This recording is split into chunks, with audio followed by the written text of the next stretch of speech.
ここぐちゃぐちゃにしちゃいます。こうやって。ぐちゃぐちゃに。皆さん、こんにちは。柴崎です。お元気でしたか？今日もね、水彩の超基礎編のお勉強です。今回はまたいつもの道具ですね。この20号の丸筆を使って様々な表現に挑戦してみます。これは日本語ではね、このもののことを筆と言います。筆。これはね、昔から、ずっと昔からなんですけど、日本ではね、とっても大切な道具でした。何の道具かというと、実はね、これで字を書く道具だったんですね。これで、ありとあらゆる字を書きました。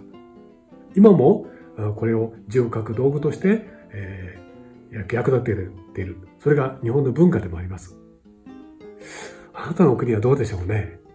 字を書くとき何を使ってますか？日本ではこの筆だったんですよ。だから日本の人はね、この筆を見ると字を書く道具だから、こう先をね、ピンと槍のように尖らしておく。これがね、とても大切なことなんですね。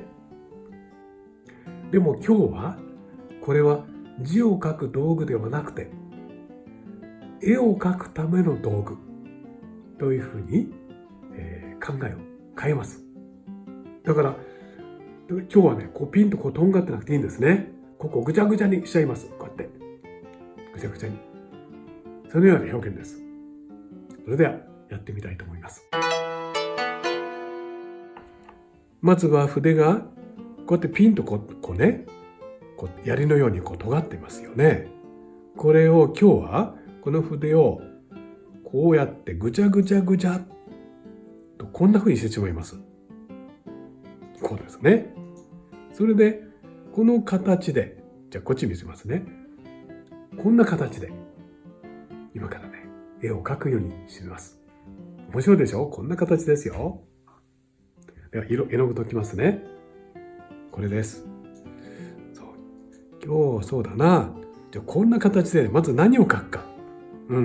これでね、草の集まり、草がいっぱい生えてるって感じをちょっと描いてみたいと思います。草だから緑ですね。じゃあまずお水を持ってきて、緑だからじゃあこれにしましょうか。ですね。このグリーンのナンバー2で、これも濃いめに溶くんでしたね。しっかりと濃いめに溶きます。こうだね。さあ、溶きましたよ。そして、ここで筆をですね、まずこうなって綺麗になってる筆をここに持ってきて、これをね、こっち、左、右、左、右とこう動かします。と、ぐっと押さえると、こんな形になってます。面白いでしょ、これ。このなった筆を、そっと持ち上げてきます。こうなってるんですよ。そしてこれで、どうでしょうか。なんか、草に見えますかね。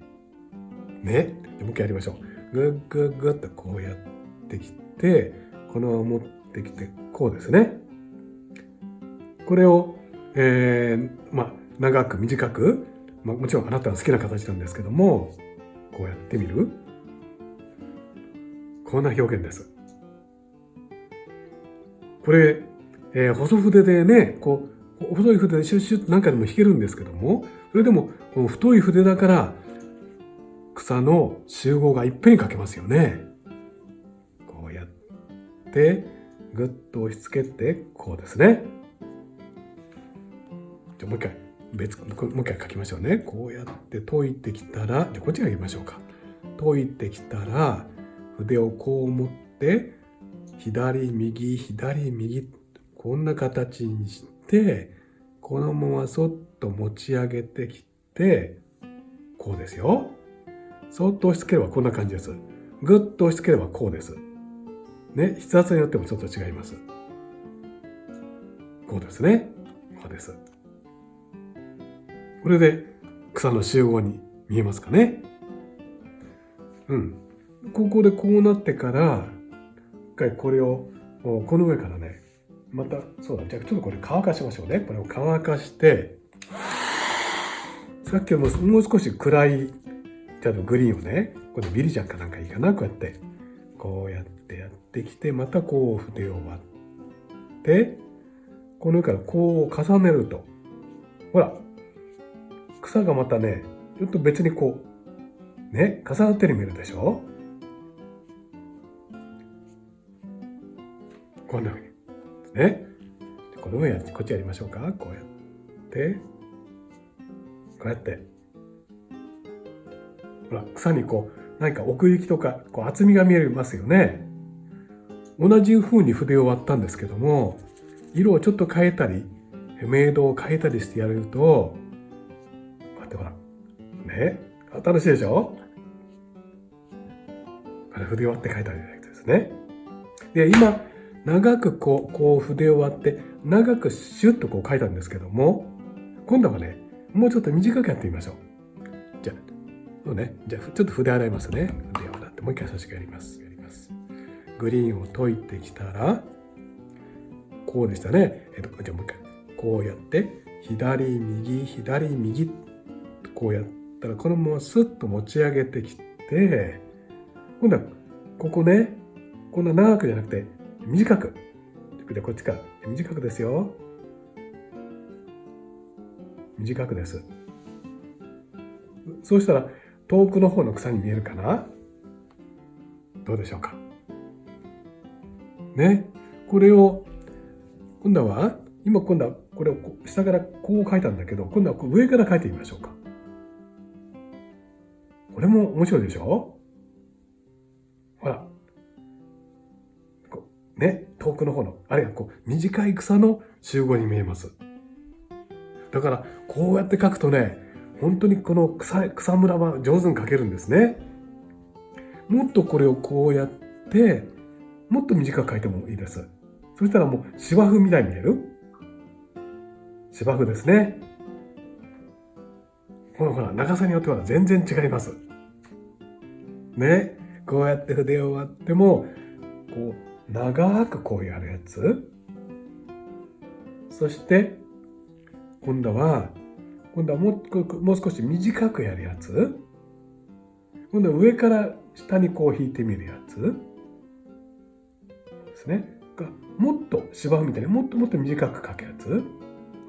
こんなね違いが出るんですよ。草むらを描くにどうしたらいいかなと思った時はね、この筆を割って描くね、これ。そしたら細筆で何回も草を描くんではなくて、これでこう描くことでぐちゃぐちゃっと筆先を割って描くことで、いっぺんにね、その草の集合は草のいっぱいの集まりがいっぺんに描けちゃうんですね。あるいは芝生なんかもとても描きやすいです。今日はね、この筆先をぐちゃぐちゃっと割って描くというお話でした。結構これはあなたの表現に使えるでしょね。これを見てる日本の方はね、筆をそんな風にしてしまって大丈夫なのって心配になってる人もいると思います。でもこれは字を書く道具ではなくて、あなたはこれを絵を描く道具だと思ってね、筆先をこのように自由に作り変えて使ってみましょう。いかがですか。今日のねこの筆先の使いね、とても参考になったという方は評価とチャンネル登録をねよろしくお願いいたします。最後まで見てくれて本当にありがとう。それではまた。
かがでしたか？